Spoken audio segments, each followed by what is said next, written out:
তো বন্ধুরা, good morning. সবাই কেমন আছেন? সবাই ঠান্ডা তো বেশ পড়েই গেল মোটামুটি। তো আপনাদের ওখানে কেমন ঠান্ডা পড়ছে, কে কোথায় থাকেন অবশ্যই কমেন্ট করে জানাতে পারেন, ঠিক আছে? তো খুব শীঘ্রই আমাদের নতুন ট্রাভেল সিরিজ স্টার্ট হবে, সেটাই ইনফর্ম করে দিলাম আপনাদের, এবং জুড়ে থাকবেন অবশ্যই চ্যানেলের সাথে সেটাও।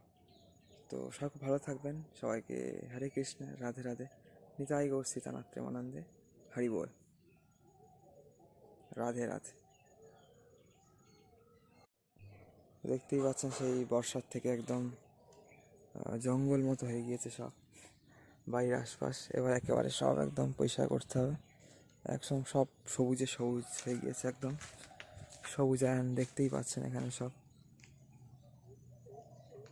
বাড়ির আশেপাশে যত জায়গা আছে।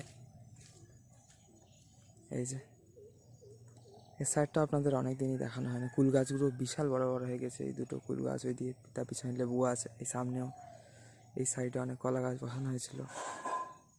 তো এই যে সব সবুজে সবুজ একদম। বন্ধুরা সবাইকে হরে কৃষ্ণ, রাধে রাধে।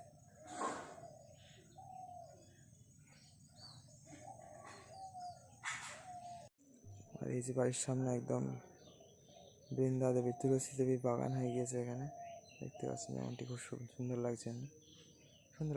ওই সাইডেও একদম।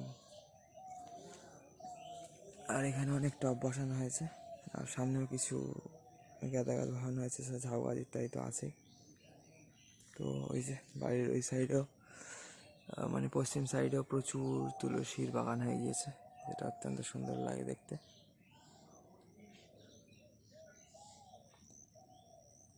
এই যে পূর্ব দিক থেকে আলো আসা শুরু হয়ে গিয়েছে সকালে। গুড মর্নিং সবাইকে। খুব সুন্দর শীতের সকাল, শীত পড়ে গিয়েছে বলা যায়। হেমন্তকালই চলছে সে মতো, বাট শীত পড়ে যাচ্ছে বেশ ভালোই।